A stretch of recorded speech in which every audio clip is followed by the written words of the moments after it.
Samajwadi party के राष्ट्रीय अध्यक्ष अखिलेश यादव देवरिया के फतेहपुर गांव पहुंचे, जहां उन्होंने प्रेम यादव के परिवारजनों से मुलाकात की।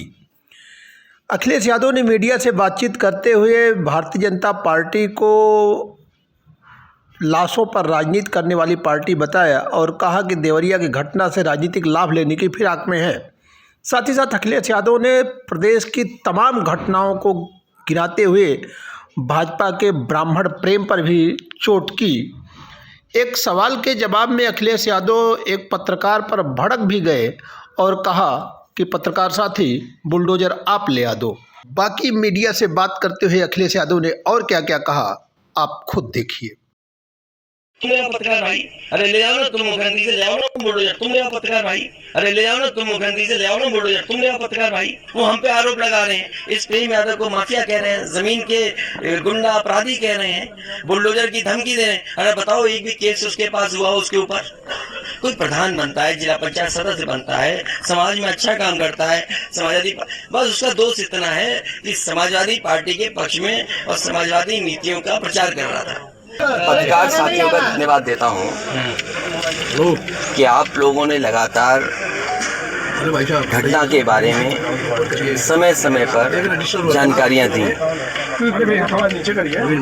देवरिया कांड शासन, प्रशासन और न्याय के लिहाज से बहुत ही महत्वपूर्ण है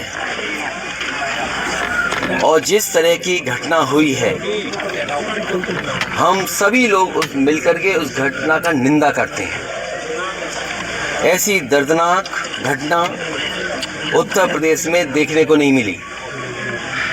इधर ऐसी घटनाएं नहीं हुई थी कि जहां पर इस तरह का घटनाक्रम हो कि लोगों की एक साथ इतने लोगों की जान चली जाए।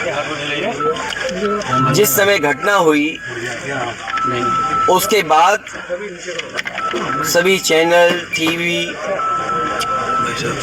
और सबने जानकारी देना शुरू कर दिया। मुझे याद है, मैंने डिस्ट्रिक्ट मजिस्ट्रेट का वो बयान सुना जिसमें यहाँ के डिस्ट्रिक्ट मजिस्ट्रेट ने कहा कि घटना के बाद रिटेलिएशन में दूसरी घटना हुई है। तो ये विषय शासन, प्रशासन और न्याय के लिए महत्वपूर्ण इसलिए बनता है कि अभी तक सरकार जो जीरो टॉलरेंस की बात करती थी,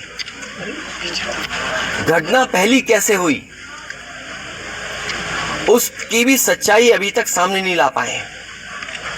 प्रेम यादव का मरना, उन्हें घर बुलाना, उसके बाद किसी धारदार हथियार से जान ले लेना, उसके बाद आसपास के क्षेत्र पे ये सूचना मिल जाना कि उनकी जान चली गई, लोग गए और उसके बाद ये घटना हुई। मैं मौके पे घटना में पहुंचा हूं, देखा है मैंने उस परिवार के रहने का और उस परिवार में जो घर बना वो मैं देख करके आया हूं। वो घर और ये घर जहां प्रेम यादव से दूर था, आखिरकार किन परिस्थितियों में वहां जाना पड़ा उन्हें? क्या वजह थी कि सुबह ही सुबह वो मौके पे चले गए? अगर किसी की नीयत और मंशा ये थी कि उसे हमला करना है या उसकी नीयत और मंशा ये होती कि उस पर हमला होगा, तो वो तैयारी से जाता किसी भरोसे के साथ और अपनी मोटरसाइकिल से यहाँ से वहाँ प्रेम यादव पहुँचे। उसके बाद उनकी जान ले ली गई। मैं यही कहना चाहता हूँ इस मौके पर, मुख्यमंत्री जी का गृह जनपद है, मंडल मत बोलिए क्योंकि दूसरा जिला, बगल का जिला भी घर मानते हैं। देवरिया, गोरखपुर, कुशीनगर, महाराजगंज, वो अपने आप को दावा करते हैं कि वो घर है उनका और जनता ने वोट भी दिया उन्हें। लेकिन जीरो टॉलरेंस वाले लोग इस तरह की भेदभाव फैलाएंगे, इस तरह की घटना होने देंगे और फिर उसका राजनीतिक लाभ लेना चाहेंगे आप। ये जितनी भी तस्वीरें आई हैं, जो बीजेपी के नेताओं की आई हैं तस्वीरें मैंने देखी हैं और लोगों ने चर्चा की उन तस्वीरों को देख करके, बीजेपी के लोग घटना से राजनीतिक लाभ लेना चाहते हैं। मैं उन्हीं बीजेपी के नेताओं से पूछना चाहता हूं कि जिस समय विकास दुबे उसकी गाड़ी पलटा करके इनकाउंटर किया था, तो क्या उसके परिवार के लोगों से आपने गले लगाया था, गले मिलने गए थे आप? और याद कीजिए वो जगह कानपुर देहात की जहां एक पिता के सामने उसकी पत्नी और उसकी बेटी की जान ले ली बुलडोजर ने आग लगा करके। क्या ये बीजेपी के लोग उनके परिवार के लोगों से गला मिलाए लगे थे जाकर के?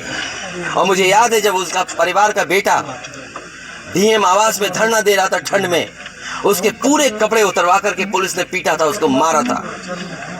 उत्तर प्रदेश के लोग वो घटना भी नहीं भूलेंगे कि जहां पे एक आईपीएस ने एक ब्राह्मण परिवार की जान ले ली थी। आईपीएस उत्तर प्रदेश नहीं रह पा रहा था, भगोड़ा बन गया था, अंतोगत्वा उसको जेल जाना पड़ा। तो बीजेपी के लोगों से मेरी यही सलाह है, बहुत छोटे लोग हैं, किसी के दुख में चश्मा लगा करके तुम दुख प्रकट करना चाहते हो, इससे ज्यादा घटिया काम राजनीति में कोई नहीं कर सकता। ये वो लोग हैं जो घटना में राजनीतिक लाभ लेना चाहते हैं। मैं तो कहता हूं अगर ये निष्पक्ष हैं और जीरो टॉलरेंस इनके मन में है अगर, तो दोनों परिवारों की मदद करें और भेदभाव नहीं होना चाहिए। आप बुलडोजर से इस घर को डराना चाहते हैं, सवाल घर का गिरने का नहीं है, सवाल आपकी नीयत का है।